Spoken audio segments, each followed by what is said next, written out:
got here? And Jeff Suave. Well, welcome to the recap and rebooted version of threatening behavior.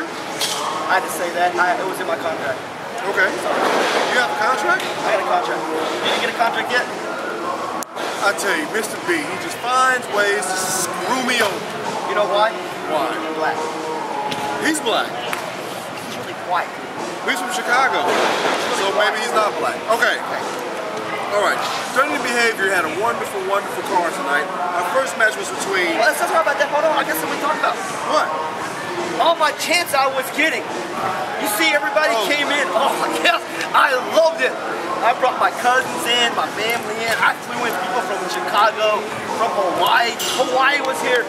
See, I just had my chance going. You know, you heard it. You had to. You know I loved it. You know what, Sign nice. Guy? It was nice. They're not cheering for you. I think they're cheering at you. It was still nice to hear my name hollered. I think I got one of the loudest pops of the night. When you come to a TCW show, before you walk into the arena, please don't take methane pills. They're not good for you. Well, you got a big boo. Because these people aren't on my level. That's why I get a big boo. I'm the biggest star in here. I'm so big, I get threatened by the owner. I get threatened by DeMarco. I get constantly threatened by everybody because they're jealous of me because I am the show. And again, how many people you know from the great state of Oklahoma come here to Texas and dominate the entire show because of their good looks, their charm, and their wit? Nobody but me, Jeff Suave. That's why I get booed. I like it. Thank you. I appreciate it. Thank you very much. Let's talk about Macho Man, Randy Savage. He got his due. You got to admit, that's going to be the one thing we agree on. Yes, I mean, peace to Randy Macho Man Savage. Huge star in this business, and he's a legend. I remember the first time seeing him in Miss Elizabeth, the first match I saw with him in Ricky Dragon Steamboat at Mania 3, I believe, and totally took over the show. The main thing was Hogan and Andre, but you know, as far as from a wrestling standpoint, Randy Macho Man Savage, you know, big time star throughout. Then it's, you know, his rival with Ultimate Warrior, that was classic, and Martel, and then the WCW stuff.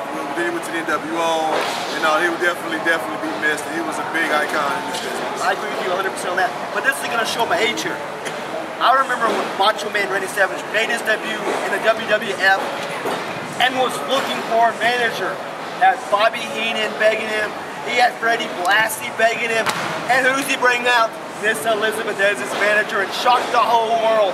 See, that's how regular managers. I remember that in his first appearance. All the managers are hounding him, and here comes Miss Elizabeth. And that's how old I am. I'm sorry. He also worked with Scary Sherman. That was during the Ultimate Warrior. Yeah, he also worked with Scary Sherman. And you know, we always had this debate growing up. Who was the originator of the robe? Was it Ric Flair? Was it Macho Man Randy Savage with all the colors and stuff? And again, I'm a Macho Man guy. He's flying elbow. He can actually go in the ring, and I miss him. And again, definitely a big loss to the wrestling industry. Well, let's get on with the show. Okay. We had the press conference. Mr. B coming out saying he's coming back into active wrestling, and DeMarco's taking over. Yeah. Here's my opinion. You're getting your way now. Now you can go to DeMarco. Well, here's my thing now. So this shows you how my influence speaks value with this company. I told Mr. B, all this, making Wallace Gordon do this, making Prince Amir do that. Now he can finally get in the ring with these guys, and they can put him in his place. They can shut his big fat mouth, and that way he can go back to the board of directors, put a two-piece suit on, and go back to signing checks and make sure people have their insurance and all that he's supposed to be doing. I just can't wait for him to get in the ring with those guys. We screw time and time again. DeMarco, yeah, you know, he's a leader now. I guess he's in charge. And what's going to happen now is DeMarco's going to be the one we're going to have to answer to. Do I respect DeMarco?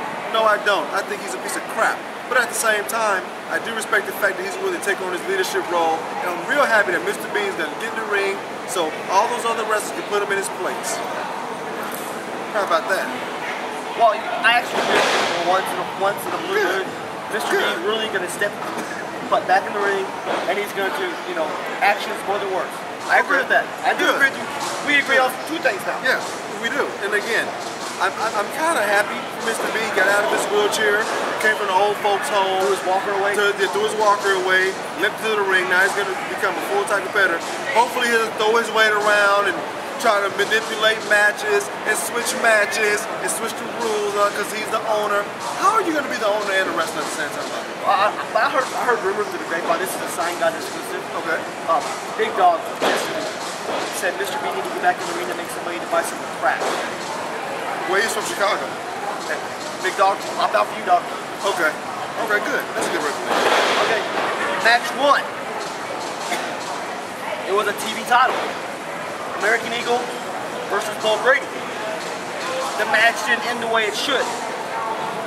You had Prince Amir flying out from freaking Nowhere, who's not even supposed to be in the damn building.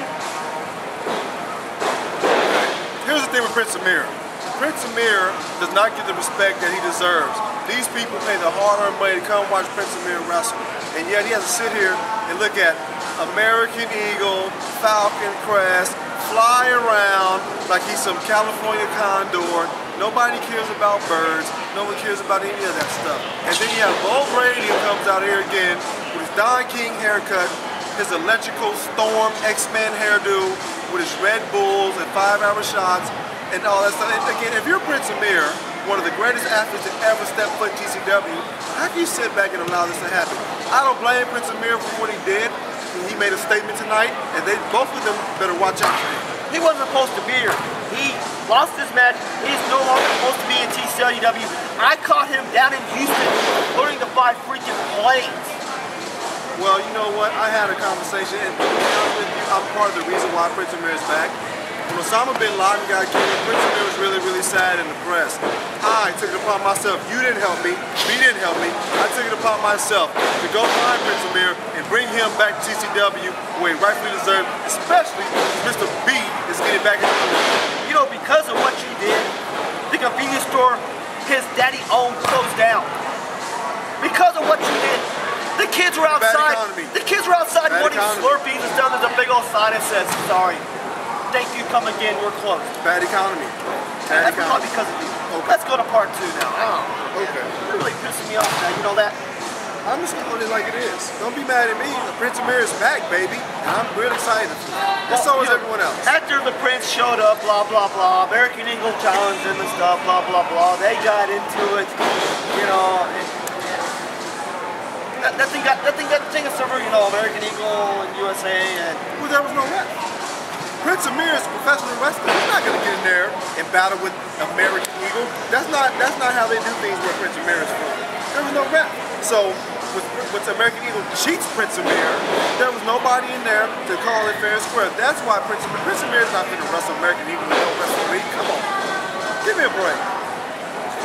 Would Kobe Bryant and the LA Lakers play against the Dallas Mavericks with no referee? No. Let's be honest here. There has to be a referee. That's true. Okay. I agree with you again. That's 3. Yeah. I mean, hey, you know, you're finally coming over to the dark side. Ken and Barbie. Angel Blue. I love Ken. I love Ken. They just spill talent. It's obvious that Ken and Barbie have the type of relationship that every man and woman is a pattern of their relationship after. These people will come together in the ring, they're tough, they fight, and they continue to win matches. And again, I feel bad for Ken. He shouldn't be in these matches against Zane Cox and Angel Blue and all that. He should be fighting against Mikey 13 and some of the top guys in this business. Not in some ring, not in some match where he won. Barbie can wrestle. Barbie can be both of them by herself, to be honest with you. Can't even have to be out there in the show. It shows. I think they're both getting late. Why? Why would you say that? I just heard the fans chanting, you know, Jenny Craig, like they need to go on a diet or something, you know. I'm just being, you know, with all due respect, Ken looked a little slow in the ring today. Well, with all due respect, son, guys, they were saying for you. What? So don't go off with the fans don't know. I wasn't the crowd sitting with them. Don't go with the fans are saying. Do not do that. Do not do that at all. Well, we'll be back. Part 2 of this 30 minute